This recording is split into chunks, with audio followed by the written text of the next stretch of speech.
Good morning, church. My name is Jacob. I'm one of the pastors here at ClearView, and I'm so excited. Over the next 2 weeks, we are going to be focusing our minds on eternity. I'll be preaching this week. Pastor Jason will be back up next week. But to get our minds focused on eternity, we're going to talk about heaven. And let's put that word on the screen for a second, because what I want us to do is I want us to imagine heaven for a second.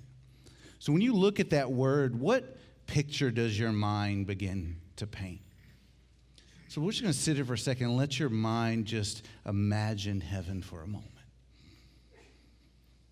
And I imagine that if we were to put your imaginations of heaven on the screen, they would all look different. They would all be coming from a different perspective of things we've gained on our life, some of them cultural, some of them biblical. And I imagine some of you pictured George Burns' face when you thought of it. Some of you may have pictured an angel on a cloud playing a lyre. But I imagine there was a cross-section. Some of us came from a biblical perspective, some of them from a cultural perspective. But why would culture invade the way we think about heaven? It's because there's so many cultural imaginations of heaven. There's so many movies. There's so many paintings throughout the centuries. So many books have been written about it. There's a TV show on right now called The Good Place that's about heaven. That's not a pastoral recommendation, by the way. But there's all these cultural imaginations of heaven. But when you think about it, why is it that we live in a world that seems so antithetical to God, has so many cultural imaginations of heaven? I believe it's because Scripture teaches that we were all designed for heaven. Everybody in this room, everybody out there in the world, every human, all of humanity were designed for heaven, whether they want to admit it or not. That we were all designed for heaven. And inside of us, we all have this longing for something else. This discontentment inside of us where we're longing for something else. And sometimes we see this played out in our life to where we're discontent with our house. Man, if I just had a bigger house, if I just had just a little bit more room, then I would be content. You know, if I had a better job, this job is really what's causing the discontentment in my life. If I had a better job, then I could finally feel content in my life. Or our relationships. You know what? I really thought this person was going to feel me. I really thought this person was going to be able to fulfill this need in me, but I just feel discontent with this. I imagine that a lot of our discontentment comes from this idea that we're longing for something else. Even to the point to where we get so discontent that our planet isn't even enough for us. Maybe there's another planet out there for us. I don't know if you saw it recently, but Elon Musk, who's the head of Tesla, he's also the head of SpaceX, which is basically a private NASA-type company. And in their vision statement, it literally says this. They have a vision of multi-planetary living. And I'm just going to go ahead and publicly say before you guys, I will never leave the Earth's atmosphere as long as I'm alive. I'm just going to go ahead and tell you, I don't care if it's just me and the robots cleaning up your mess that you left behind as you're living on Mars. I'm not doing it.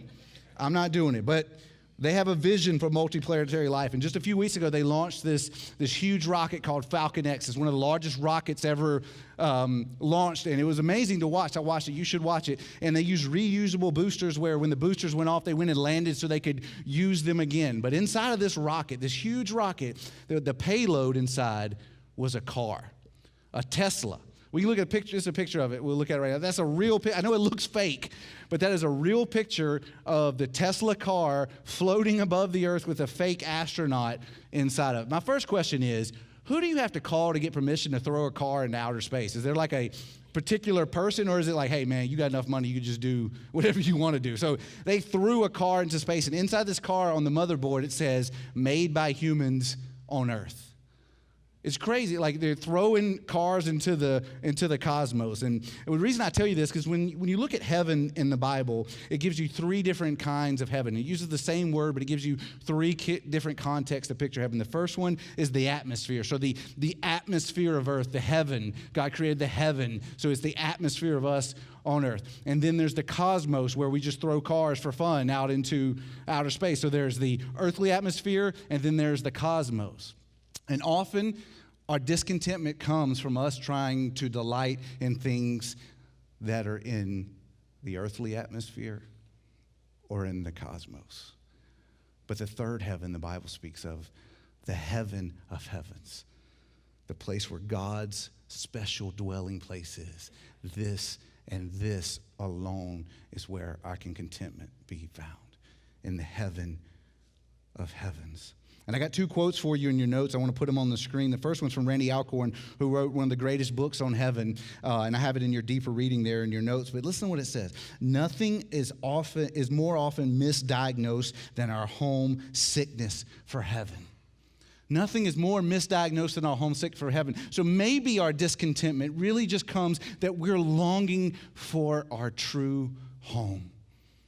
And look what C.S. Lewis says. There have been many times when I think I do not desire heaven, but more often I find myself wondering whether in our hearts of hearts we have ever desired anything else.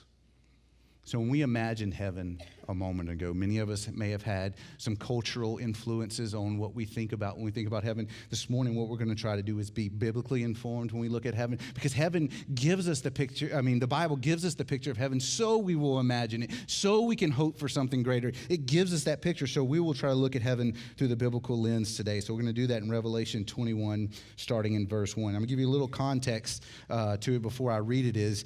This is the end of the Bible. This is the end of the story. All things that the Bible predicted would come to pass have come to pass, except for the things that we're going to read today. All things have come to pass. This is the end of the redemptive story. And when John was writing this, the first people that would have read it were a people under deep persecution that were about to face an even deeper persecution. So I want you guys to have that in your mind as we read the text today. So this is what the Word of God says in Revelation chapter 21, verse 1. Then I saw a new heaven and a new earth, for the first heaven and the first earth had passed away, and the sea was no more. And I also saw a holy city, the new Jerusalem, coming down out of heaven from God, prepared like a bride adorned for her husband. And then I heard a loud voice from the throne say, "Look, God is dwelling with humanity, and he will live with them, and they will be his peoples, and God himself will be with them and will be their God. He will wipe away every tear from their eyes. Death will be no more. Grief, crying, and pain will be no more, because the previous things have passed away." Then the one seated on the throne said, "Look, I am making everything new." He also said, "Write, because these words are faithful and true." Then he said to me, "It is done. I am the Alpha and the Omega, the beginning and the end. I will freely give to the thirsty from the spring of the water of life. The one who conquers will inherit these things, and I will be his God, and he will be my son." To me, this is one of the most beautiful passages in all of literature and all of the Bible ever penned, this picture of new creation, what it looks like. The first thing I want you to notice, look at verse 1. It says, "Then I saw a new heaven and a new earth, for the first heaven and the first earth had passed away, and the sea was no more." So what we see here is the old has passed away. The old has passed away. We're looking at a picture of eternal heaven, and it says there's a first earth. And that's going to pass away, and there's going to be a new earth. So if there's a first earth, that means right now that is current earth. We are on first earth. I know that sounds crazy. We're on first earth. But one day this current earth will pass away and give way to the new earth, the sequel to the first earth, that will be cleansed and will be new and will be better than the first. And then it says the first heaven will pass away and give way to a new heaven. So if there's a first heaven, that means that there is a present heaven. And what we're going to study for the majority of today is the eternal heaven. But here we see that there is a present heaven. So if we had loved ones who passed away, they are currently in the present heaven. And the best way I can explain it to you is that it's not a lesser heaven that they're in. It's just not the eternal heaven. Most of the aspects we'll talk about of the eternal heaven today is true of the present heaven, except for all things haven't come to pass, and we don't have our resurrection bodies yet that we will have in this passage. So there is a present heaven, but there is going to give way to the new heaven, the eternal heaven that we'll all be in. That's what we're talking about here in this passage. So look to verse 2. And I also saw the holy city, the new Jerusalem, coming down out of heaven, prepared like a bride adorned for her husband. It gives us so much beautiful imagery of the new Jerusalem right here. If you were to go to 21, starting at verse 9 and read on, you see this magnificent imagery of heaven being filled with gates of pearl, with streets of gold and jewels all around. But here in this passage, it gives us just a taste of it and says it's like a bride adorned for her husband. Now, in my life, there's been three major things that really been heart drop moments for me. When I say heart drop moments, I mean it feels like your heart stops because you know your life has been changed forever. The first one being in my 20s when I came to know Jesus. When I came to know him, I knew that my life was different. I had met Christ for the first time, and I knew my life would be forever changed from it. The second was when my children were born. When I saw their face and I truly understood for the first time when the Bible talks about you love as a father loves his children. I never understood it until those moments. And when I saw my children, it was a heart drop moment and my life was changed. And the third was the day I married my wife. And I remember that day. We were married here in Franklin, and I remember sitting at the altar, waiting for those doors, anxiously waiting for those doors to open. And then they opened, and there I saw her, my bride, all ordained in white. And in my mind, I know what I'm looking at is something I do not deserve. And that I've been blessed, overwhelmingly blessed with this woman that I do not deserve. And here she is starting to walk towards me, and my heart is sinking because I know that God is blessing me with something I did not deserve. And in this picture was taken moments after she came to me and I embraced her. And you can see, you can almost see the tension in my arms because of how much I realized that I was getting something I did not deserve. And this is the picture of on that day when the new Jerusalem come down from heaven. When we see that day, when our eyes are blessed, we are receiving something we did not deserve, something that we didn't do anything to gain. And God here is freely giving us the new Jerusalem coming down. And when you see this, I want you to see this, like, what is heaven going to be like? This is a real city with real streets, with real rivers, with real trees. This is a real city meeting heaven and earth in one. Heaven will be much like earth now, but greater and better. And I'm going to show you why right here. Look at verse 3. Then I heard a loud voice from the throne say, "Look, God's dwelling is with humanity, and he will live with them. They will be his peoples, and God himself will be with them and will be their God." It says God is dwelling with humanity. And if you've read the Bible, studied the Bible at all, this should well up in your mind the idea that this is something that's been going on since the beginning. And if you haven't, if you're new to this, in Genesis all the way to Revelation, God frequently says, "I'm going to dwell with you. You are going to be my people, and I will be your God." God has always desired to dwell in a special way with his people.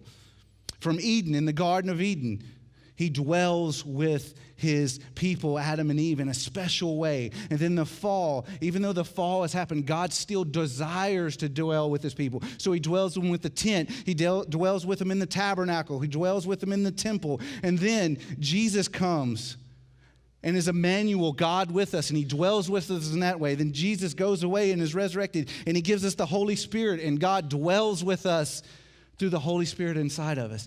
And then on this day, the day described, God will dwell with us, and he will be our God, and we will be his people in the fullness that this ever meant. This is the fullness of him, saying it in Genesis 17, saying it in Exodus 29, saying it in Jeremiah 31, saying it in Ezekiel 37, and on, because that day we will know in full what it means to dwell with God. And brothers and sisters, this is the glory of heaven, dwelling with God. You have this in your notes because I don't want you to miss it. That the reward for the Christian is not the place of heaven, but the prize of heaven, dwelling with God and seeing the face of his Son. The prize for the Christian is not the place of heaven. It's looking on to Jesus and God and seeing them face to face. Because if we were to go to the beginning of time and go to the Garden of Eden, we would be amazed at his beauty. We'd be amazed at his beauty, but if God's presence is not there, it's just another empty land. And if we go to heaven, heaven is adorned with jewels, and it shines, and there's gold, and there's pearls, but none of those things shimmer and shine without the presence of God. And I know when we think about heaven, we can't wait to see that loved one that's passed away. And when I say that each one of us in this room has that person that came to our mind, I can't wait to see that person. And that's going to be a glorious day when we see that person. And for me, that's my son. My son passed away in my arms 15 minutes after birth, and there's not a day that goes by that I don't think about him. And it's going to be glorious when I see him. But when I see him, I'm going to grab his hand, and we're going to turn and look at Jesus together. Because the face of Jesus and dwelling with God, this is the prize of heaven. We will delight in him together. This is the glory of heaven. Now look at verse 4. He says, he will wipe away every tear from their eyes. Death will be no more. Crying and pain will be no more, because the previous things have passed away. These things mentioned in this verse, these are the things that hinder us now from delighting in God. We still try, but one day those things will be pulled away till we can delight in God in full.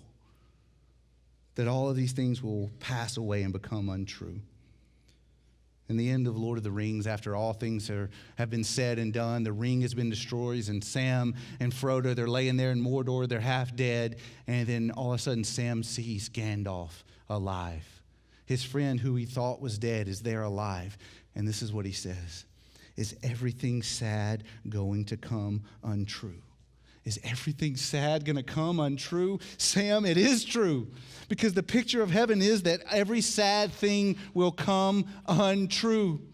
And there's times in this life where we can see through the fog and we can see to heaven, we can see through the mirror dimly, where we see heaven and what it'll be like when sad things become untrue. And I think this video we're about to watch gives us just a small picture of what that may look like. There you go. It's creeping. So now technically your device is on. Can you tell? You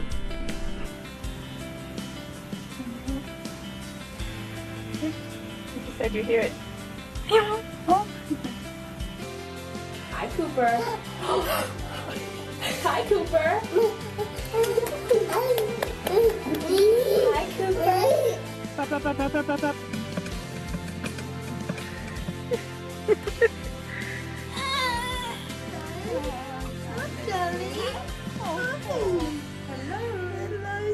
Hello, he's smiling.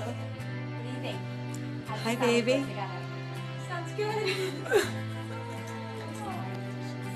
I know I look like an elderly munchkin, but do I sound like one now? Is it on? It's on. My God, I can hear myself. Yeah. That's good. It's okay. Blue, Blue, orange, orange, red, red, black, black, purple. purple.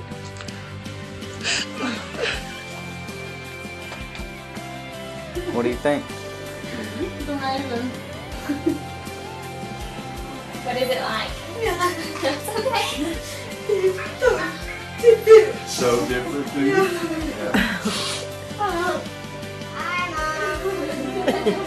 Sound clear or does it sound muffled? Sounds clear. I'm so happy for you, Mommy.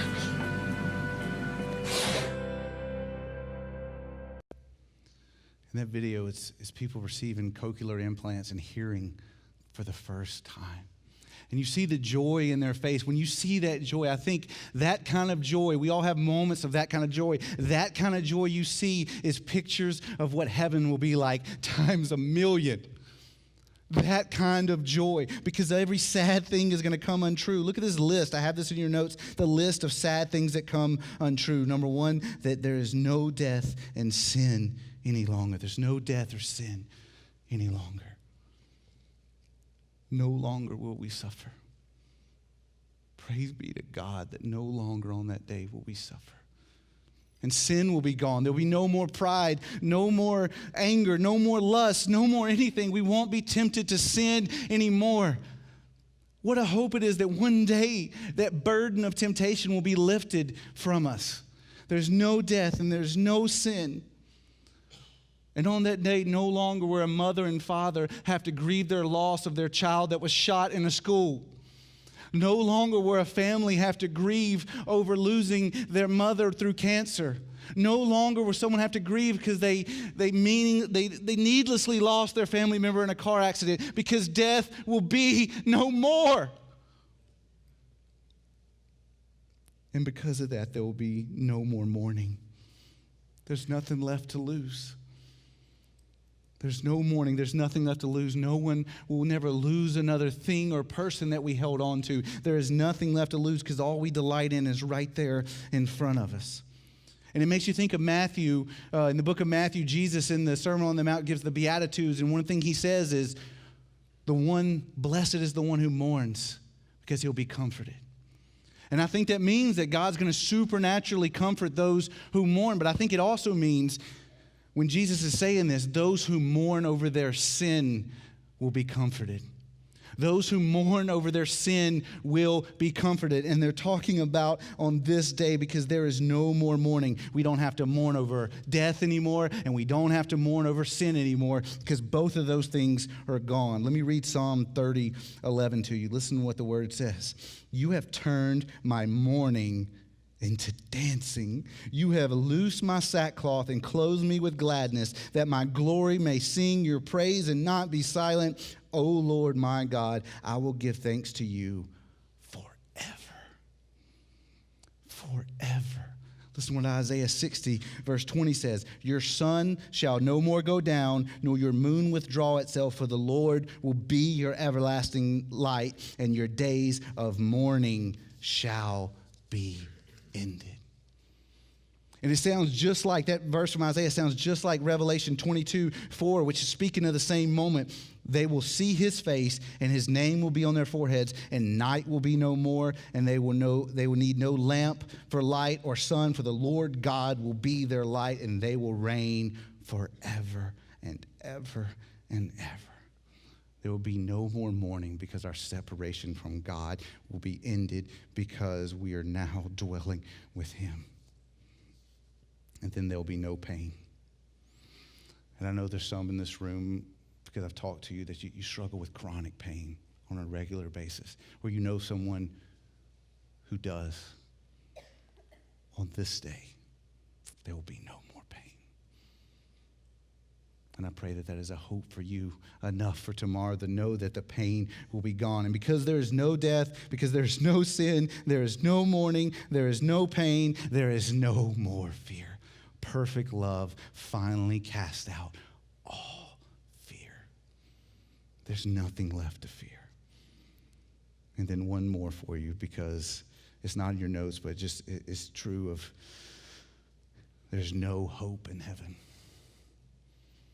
There's no hope in heaven, because everything we could have ever hoped for has been fully realized. There's no need for hope. There's no need for hope in heaven, because right now we use hope as a resource. We use it to get to tomorrow. We need hope to know that there's something greater. When our discontentment wells up inside of us, we need the hope of a greater place to drive us in tomorrow. Hope is a resource. In heaven, hope is a reality. No longer do we need it as a resource, it's a reality. Look at the next verse, verse 5. The one seated on the throne said, look, I am making everything new. He also said, right, because these words are faithful and true. In the beginning, God created heaven and earth. And in the end, he will make a new heaven and a new earth. He will create a new heaven and a new earth. But God did not wait for eternity to start making men's hearts new. He began to make us a new creation on the cross. My cousin David, he was deaf the majority of his life, and he had a cochlear implant the same way that they did on the video. 30 plus years of his life without hearing. And then he had the surgery, and then he heard for the first time. And when he describes it to me, he says, at first it sounded kind of muffled, but I could hear things, but I couldn't understand what I was hearing, because my brain and my ears weren't connecting yet, so it was hard for me to understand what I was hearing. But as time went on, I began to hear more clearly and understand sounds more and understand the world around me. Brothers and sisters, this is what Jesus does when he gives us new hearts and makes us a new creation. He gives us new ears. He gives us new hearts. He gives us new eyes, and we begin to see, though only in part. And he clarifies that throughout our whole life. He begins to change us into his likeness until this day when we fully know and fully hear and fully see and fully dwell with God.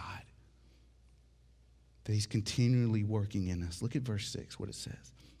Then he said to me, it is done, or it is finished. Reminding you of what Jesus said on the cross. It is finished. I am the Alpha and the Omega, the beginning and the end. I will freely give to the thirsty from the spring of the water of life. God is exactly the same as he was in the Garden of Eden, that he is in the New Jerusalem. He's the same from Genesis to Revelation. He doesn't change, we do. He's the same from the beginning to the end. And one of the things that never changes about him is he is a God of grace. And he says it right here, I will freely give to the thirsty from the spring of the water of life. And for everybody in this room and everybody in the world, he has given that free gift of the water of life. In Revelation 22, it states this again and says, let the one who is thirsty come. Let the one that desires the water of life without price come. Brothers and sisters, this is the gospel. That Jesus freely gives us this entrance into heaven by no work of our own. There's nothing we have to do. There's nothing we have to do to prepare. There's nothing we have to do to gain this eternal life. All we have to do is surrender and drink. He freely gives it to us. That we can come to Jesus as who we are. We don't have to do anything. We come as who we are. But brothers and sisters, this is the glory of the gospel. We come as who we are, but we can never leave who we were. And he says, I will freely give to those who are thirsty. Look at verse 7. The one who conquers will inherit these things. I will be his God, and he will be my son. Restating what he said earlier, that they will be my people, and I will be their God. And it gives you this language of inheritance. This language of inheritance, because we wouldn't be able to accept this unless we got the inheritance from our Father. And he wouldn't be our Father unless he adopted us as sons. And this language of inheritance, earlier I read from the Beatitudes in the Sermon on the Mount. Let me read to them again and look at it through the lens of inheritance from Revelation 21. Blessed are the poor in spirit, for the kingdom of heaven is theirs. Blessed are those who mourn, for they will be comforted. Blessed are the humble, for they will inherit the earth. Blessed are those who hunger and thirst for righteousness, because they will be filled. Blessed are the merciful, for they will be shown mercy. Blessed are the pure in heart, for they shall see God. Blessed are the peacemakers, for they will be called sons of God. And blessed are those who are persecuted because of righteousness, for the kingdom of heaven is theirs. When Jesus speaks about the Beatitudes, he's speaking about us as sons and daughters that will be fully realized on this day that we read about in Revelation 21. We will inherit those things because we have been saved by the blood of the one who conquered.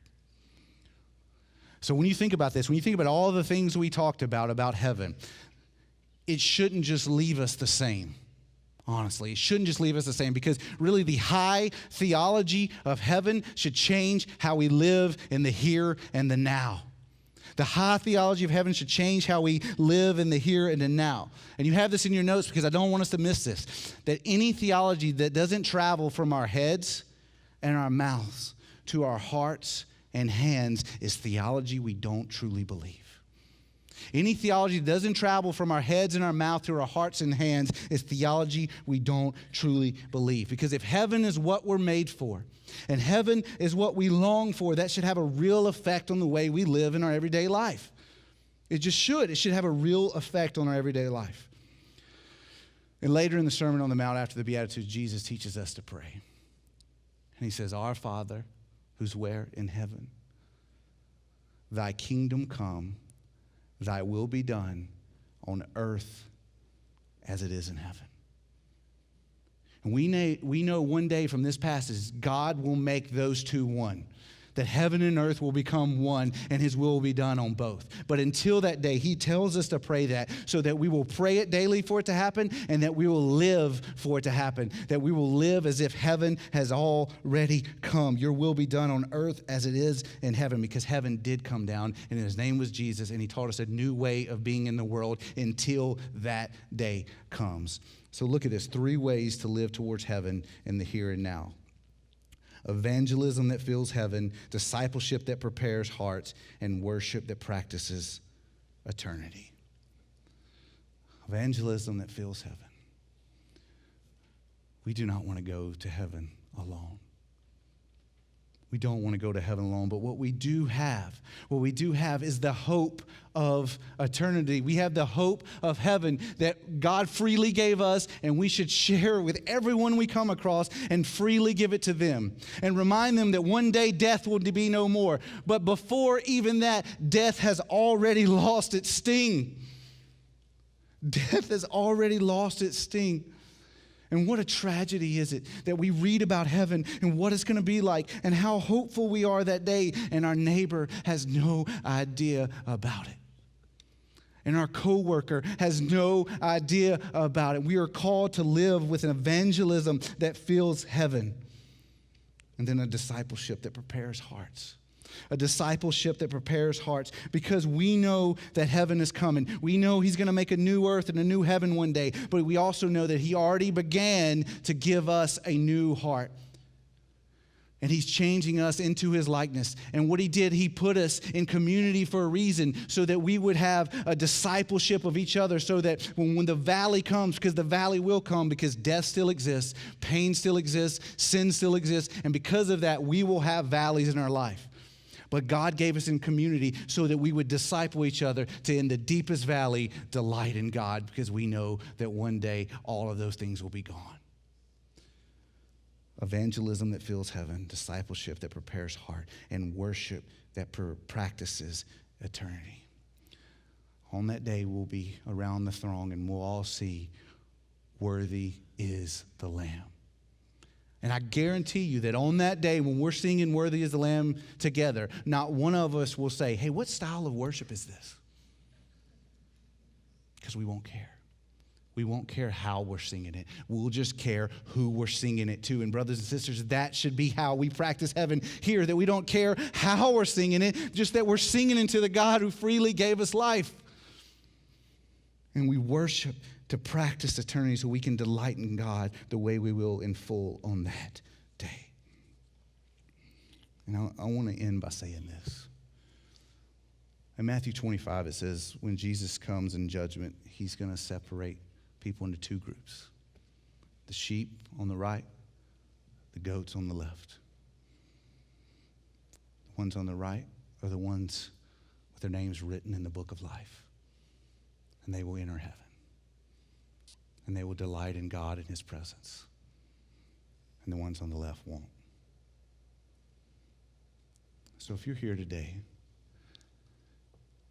and when I talk about heaven, you're not sure if on that day your name is written in the book of life, I plead with you, brothers and sisters, drink today from what is freely being given you, the water of life. He gives it to you freely.